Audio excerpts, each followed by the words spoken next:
नमस्कार दर्शक बंधु पाणीपाग खबर को आपण को स्वागत। दर्शक बंधु गत 24 घंटा मध्य राज्यर विभिन्न अंचल में वर्षा होगा पर आज सामान्य पागरे परिवर्तन होईची। किंतु दर्शक बंधु बड़ खबर होउची 30 कि 31 तारीख बेलू पुणी एक घूर्णिबलयर आशंका बंगोपसागर में। तेज आसतु आज भिडियो आलोचना करवा आगामी घूर्णिबलय प्रभाव में ओडिशार केउं केउं जिले में प्रबल वर्षा। आसतु आज भिडियो संपूर्ण आलोचना करवा।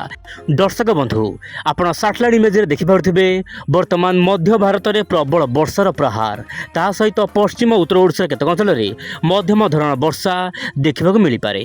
किंतु दर्शक बंधु वर्तमान समय में आपको बड़ खबर कहबी हीराकुद उपरमुंडे जो प्रबल वर्षा होईची ताहा गत 24 घंटा मध्य भयंकर वर्षा देखा मिलूँ। किंतु दर्शक बंधु आप जानी गत 24 घंटा मध्य ओडिशार विभिन्न जिले में मध्यम प्रबल वर्षा देखा मिलूँ। तेज नयागढ़ रणपुर में सर्वाधिक 112 मिलीमीटर वर्षा रेकर्ड करा सहित नवरंगपुर रायघर में 110 मिलीमीटर सेहीपरि कलाहांडीर आपणकर कोकोसरा प्राय 80 मिलीमीटर सेहीपरि बरगढ़ भातिली रे 75 मिलीमीटर सेहीपरि दर्शक बंधु नवरंगपुर झरी गाँव में 73 मिलीमीटर सेहीपरि नवरंगपुर चंडाहांडी में 73 मिलीमीटर ता सहित नुआपड़ा में 63 मिलीमीटर कलाहांडीर भवानीपाटना रे 62 मिलीमीटर। दर्शक बंधु कलाहांडी मालकानगिरी कोरापुट नयागढ़ यही सब जिले में मध्यम प्रबल वर्षा देखा मिलूँ।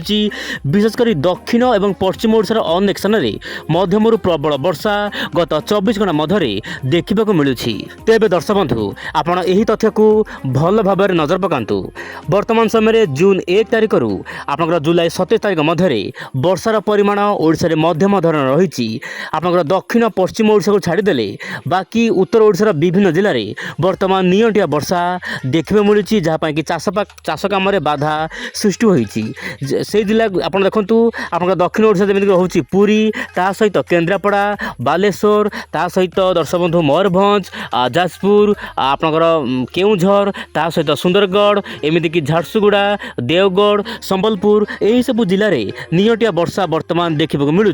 किंतु पाणीपाग तरफ सूचना मिलवा अनुजाई वर्तमान धीरे धीरे आगामी दिन में वर्षा बढ़िबार आशा रही जहाँपाई कि चाष कम सामान्य त्वरान्वित देखा मिल पारे जहाँ पाणीपाग तरफ सूचना मिली।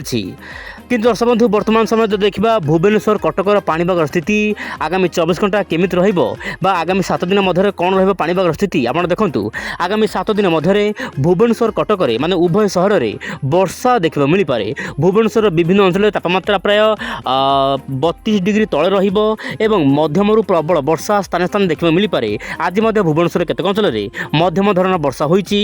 गत 24 घंटा मध्य भुवनेश्वर खंडगिरी एरिया रे प्राय 4 रु 5 मिलीमीटर वर्षा रेकर्ड कर कटक मध्यम धरण वर्षा हबार आशंका रही आगामी 7 दिन मध्य। से ही दर्शक बंधु जदि आम देखा सारा राज्य में केमिति रहिबो 29 तारिख पाणीपाग स्थिति आप मोबाइल स्क्रीन देखु दक्षिण ओडिशार जमीक कोरापुट रोचे नवरंगपुर ता सहित कलाहांडी नुआपड़ा बलांगीर बरगढ़ यही सब जिलार स्थान स्थान मध्यम प्रबल वर्षा देखा मिल पारे।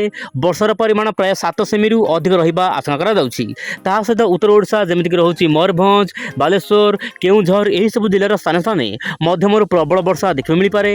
यह सहित केन्द्रापड़ा जगतसिंहपुर जाजपुर कटक ता सहित भद्रक बालेश्वर में मध्यम धरण वर्षा देखा मिल पारे। किंतु दर्शक बंधु बालेश्वर जिले में वर्तमान नियंटिया वर्षा देखा मिलूँ। बालेश्वर दर्शक बंधु मैंने लगातार कमेंट बॉक्स रे दौरान कि दर्शक सार आप आम जिले में कहीं वर्षा होना कि दर्शक बंधु मुझे कहवाक चाहिए पाणीपाग होउची गोटे पूर्वानुमान साइंस वर्तमान सुधा कौन बड़ खबर मिलना कि बालेश्वर जिले में पर्टिकुलर भल वर्षा है किंतु उत्तर ओडिशा भल वर्षा है। सही अनुपात में बालेश्वर जिलार विभिन्न अंचल मध्यम धरण वर्षा आशंका रही। वर्तमान समय वायुर चलन देखा कौन रही पाणीपाग स्थिति आप जानी वर्तमान जो लघुचाप सृष्टि होता ताहा वर्तमान आपंकर बिहार किंबा छत्तीसगढ़ आखपाख अंचल में केन्द्रीभूत होती यार प्रभाव में हीराकुद उपरमुंडे प्रबल वर्षा देखा मिलूँ। गत 24 घंटा मध्य हीराकुद उपरमुंडे प्रबल वर्षा अनुभूत होती। वर्तमान समय वायुर चलन दर्शाऊँ कि आपंकर आगामी दिन में वर्षा बढ़ापी पाग गोटे प्रकार अनुकूल हो। आप मोबाइल स्क्रीन ଦେଖନ୍ତୁ ମୁଁ ମୋବାଇଲକୁ ସାମାନ୍ୟ ଜୁମ୍ କରିବାକୁ ଚେଷ୍ଟା କରିବି। ଦକ୍ଷିଣ ପଶ୍ଚିମ ମୌସୁମୀ ବାୟୁ ବର୍ତ୍ତମାନ ସକ୍ରିୟ ରହିଛି ରାଜ୍ୟର ବିଭିନ୍ନ ଜିଲ୍ଲାରେ। ତା ସହିତ ଦର୍ଶକ ବନ୍ଧୁ ଆପଣଙ୍କର ପୂର୍ବାଳୁ ବାୟୁ ମଧ୍ୟ ଓଡ଼ିଶା ଭିତରେ ପ୍ରବେଶ କରୁଛି, ଯାହା ପାଇଁ କି ଓଡ଼ିଶାରେ ପାଗ ମେଘ ରହିବ। କିଛି ଜିଲ୍ଲାରେ ଶୁଷ୍କ ପାଗ ରହିଲେ ମଧ୍ୟ ମଝିରେ ମଝିରେ ଇଣ୍ଟେନ୍ସ ରେନଫଲ୍ ମାନେ ପ୍ରବଳ ବର୍ଷା ସ୍ଥାନେ ସ୍ଥାନେ ଦେଖିବାକୁ ମିଳିପାରେ। ଆପଣ ମୋବାଇଲ ସ୍କ୍ରିନ୍ ଦେଖନ୍ତୁ ନାଗପୁର ଏହାର ଆଖପାଖ ଅଞ୍ଚଳରେ ଅତି ପ୍ରବଳ ବର୍ଷା ହେବ। ଦକ୍ଷିଣରୁ ପଶ୍ଚିମ ଦିଗକୁ ଯାଉଛି ବାୟୁ, ତା ସହିତ ପୂର୍ବାଳୁ ବାୟୁ ଯାଉଛି, ଯାହା ପାଇଁ କି ଓଡ଼ିଶାର ବିଭିନ୍ନ ଅଞ୍ଚଳ ଦେଶର ବିଭିନ୍ନ ଭାଗରେ ବର୍ଷା ହେବା ପାଇଁ ବର୍ତ୍ତମାନ ଗୋଟେ ପ୍ରକାର ପାଗ ଅନୁକୂଳ ରହିଛି। କିନ୍ତୁ ଦର୍ଶକ ବନ୍ଧୁ ଯଦି ଦେଖିବା ସାରା ଦେଶର ପାଣିପାଗ ସ୍ଥିତି, ବିଶେଷ କରି ବର୍ଷାର ପରିମାଣ କେମିତି ରହିବ, ଆପଣ ମୋବାଇଲ ସ୍କ୍ରିନ୍ ଦେଖନ୍ତୁ। ଖବର ଆରମ୍ଭ କରିବା ଓଡ଼ିଶାରୁ। ଆପଣ ଦେଖନ୍ତୁ ଓଡ଼ିଶାରେ ଯଦି ଆମେ ଦେଖିବା 29 ତାରିଖର ସ୍ଥିତି ଆପଣଙ୍କର ଯେମିତିକି ରହୁଛି ମୟୂରଭଞ୍ଜ ରହୁଛି, କେଉଁଝର ରହୁଛି, ଏହିସବୁ ଜିଲ୍ଲାରେ ମଧ୍ୟମରୁ ପ୍ରବଳ ବର୍ଷା ହେବ। ତା ସହିତ ଆପଣଙ୍କର ବିହାର, ଛତିଶଗଡ଼, ଝାଡ଼ଖଣ୍ଡରେ ମଧ୍ୟ ପ୍ରବଳ ବର୍ଷା ହେବ। ଏହି ସମୟ ମଧ୍ୟରେ ମଧ୍ୟ ଭାରତ, ତାହା ସହିତ ରାଜସ୍ଥାନ, ଏମିତିକି ଗୁଜୁରାଟ ଏହାର ଆଖପାଖ ଅଞ୍ଚଳରେ ପ୍ରବଳରୁ ଅତି ପ୍ରବଳ ବର୍ଷା ହେବ। ଗୋଆ, କେରଳରେ ମଧ୍ୟ ପ୍ରବଳ ବର୍ଷା ରହିପାରେ। କର୍ଣ୍ଣାଟକର କିଛି ସ୍ଥାନରେ ହାଲକା ଫୁଲକା ବର୍ଷା ଦେଖିବାକୁ ମିଳିପାରେ। କିନ୍ତୁ ଦର୍ଶକ ବନ୍ଧୁ ଦକ୍ଷିଣ ଭାରତରେ ସାମାନ୍ୟ ବର୍ଷା କମ୍ ରହିବ, କାରଣ ମୌସୁମୀ ବାୟୁ ସାମାନ୍ୟ ଦୁର୍ବଳ ରହିଛି ଦକ୍ଷିଣ ଭାରତରେ। କିନ୍ତୁ ମଝିରେ ମଝିରେ ହାଲକା ଫୁଲକା ବର୍ଷା ଦେଖିବାକୁ ମିଳିପାରେ। ଏହା ସହିତ ଜାମ୍ମୁ କାଶ୍ମୀର, ଗିଲଗିଟ୍ ପାକିସ୍ତାନ, ଲଦାଖ ଏହାର ଆଖପାଖ ଅଞ୍ଚଳରେ ବର୍ଷା ଦେଖିବାକୁ ମିଳିପାରେ। ଉତ୍ତର ପୂର୍ବ ରାଜ୍ୟଗୁଡ଼ିକରେ ଯେମିତିକି ଆସାମ, ମଣିପୁର, ତାହା ସହିତ ଅରୁଣାଚଳ ପ୍ରଦେଶ, ଏହିସବୁ ରାଜ୍ୟର ବିଭିନ୍ନ ଅଞ୍ଚଳରେ ବର୍ଷାର ପ୍ରକୋପ ଦେଖିବାକୁ ମିଳିପାରେ ଆଗାମୀ 24ରୁ 48 ଘଣ୍ଟା ମଧ୍ୟରେ। ତେବେ ଦର୍ଶକ ବନ୍ଧୁ ଯଦି ଆମେ ଦେଖିବା ଜିଏଫ୍ଏସ୍ ମଡେଲର ଲେଟେଷ୍ଟ ଅପଡେଟ୍ ବର୍ତ୍ତମାନ ସମୟରେ କ'ଣ ସାମ୍ନାକୁ ଆସିଛି, ଆପଣ ମୋବାଇଲ ସ୍କ୍ରିନ୍ ଦେଖନ୍ତୁ। ଜିଏଫ୍ଏସ୍ ମଡେଲର ଆକଳନ ଅନୁସାରେ ବର୍ତ୍ତମାନ ଆପଣଙ୍କର 30 କିମ୍ବା 31 ତାରିଖରେ ନୂତନ ଘୂର୍ଣ୍ଣିବଳୟ ମାନେ ନୂଆ ଘୂର୍ଣ୍ଣିବଳୟ ସୃଷ୍ଟି ହେବାର ଆଶଙ୍କା ରହିଛି, ବିଶେଷ କରି ଉତ୍ତର ଓଡ଼ିଶା ଏବଂ ଉତ୍ତର ବଙ୍ଗୋପସାଗରରେ। କିନ୍ତୁ ଘୂର୍ଣ୍ଣିବଳୟ ଲଘୁଚାପ ରୂପ ନେବାର ସମ୍ଭାବନା ବର୍ତ୍ତମାନ ସୁଦ୍ଧା ନାହିଁ ବୋଲି ଯାହା ପାଣିପାଗ ତରଫରୁ ସୂଚନା ମିଳିଛି ବା ମଡେଲମାନେ ଆକଳନ କରିଛନ୍ତି।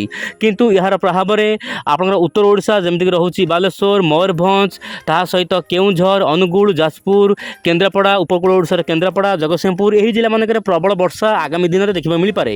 କିନ୍ତୁ 1, 2, 3 ମାନେ ଅଗଷ୍ଟ 1, 2, 3 ଏହି ତାରିଖ ମାନଙ୍କରେ ଓଡ଼ିଶା ସମେତ ଆପଣଙ୍କର ଯେମିତିକି ରହୁଛି ଉତ୍ତର ପୂର୍ବ ରାଜ୍ୟଗୁଡ଼ିକରେ ପ୍ରବଳରୁ ଅତି ପ୍ରବଳ ବର୍ଷା ହେବ। କିନ୍ତୁ ଦର୍ଶକ ବନ୍ଧୁ ଆପଣ ଉଇଣ୍ଡ ଓଡ଼ିଆ ଚ୍ୟାନେଲ ପ୍ରତ୍ୟେକ ଦିନ ଦେଖନ୍ତୁ ଏବଂ ଚ୍ୟାନେଲକୁ ସବସ୍କ୍ରାଇବ୍ କରନ୍ତୁ। ତା ସହିତ ପାଣିପାଗର ସମସ୍ତ ଅପଡେଟ୍ ଆପଣ ଗୋଟିଏ ଚ୍ୟାନେଲ ଉଇଣ୍ଡ ଓଡ଼ିଆ ଚ୍ୟାନେଲ ମାଧ୍ୟମରେ ପାଆନ୍ତୁ। ତେବେ ଦର୍ଶକ ବନ୍ଧୁ ବର୍ତ୍ତମାନର ନୂଆ ଅପଡେଟ୍ ହେଉଛି ଆପଣଙ୍କ 30 କିମ୍ବା 31 ତାରିଖରେ ଗୋଟିଏ ଘୂର୍ଣ୍ଣିବଳୟ ସୃଷ୍ଟି ହେବ, ଯାହା ପାଇଁ କି ଦେଶର ବିଭିନ୍ନ ଭାଗରେ ବର୍ଷା ହେବ। କିନ୍ତୁ ବଡ଼ ଖବର ମୁଁ ଆପଣଙ୍କୁ ଦେବାକୁ ଚାହିଁବି, ସାମାନ୍ୟ ଭାବରେ ଆପଣଙ୍କର ଅଗଷ୍ଟ 10ରୁ 15 ତାରିଖ ମଧ୍ୟରେ ଗୋଟିଏ ବଡ଼ ଲଘୁଚାପ ସୃଷ୍ଟି ହୋଇପାରେ। କିନ୍ତୁ ଆଗାମୀ ଦିନରେ ପାଣିପାଗର କ'ଣ ଅପଡେଟ୍ ଆସୁଛି, ଆପଣ ଉଇଣ୍ଡ ଓଡ଼ିଆ ଚ୍ୟାନେଲ ସହିତ ଜଡ଼ିତ ହୋଇ ରୁହନ୍ତୁ। ଆଜି ପାଇଁ ଏତିକି, ପୁଣି ଦେଖ ବାସ୍ନା କାଲି ଆଉ ଏକ ନୂଆ ଅପଡେଟ୍ରେ। ନମସ୍କାର, ଜୟ ଜଗନ୍ନାଥ ଦର୍ଶକ ବନ୍ଧୁ।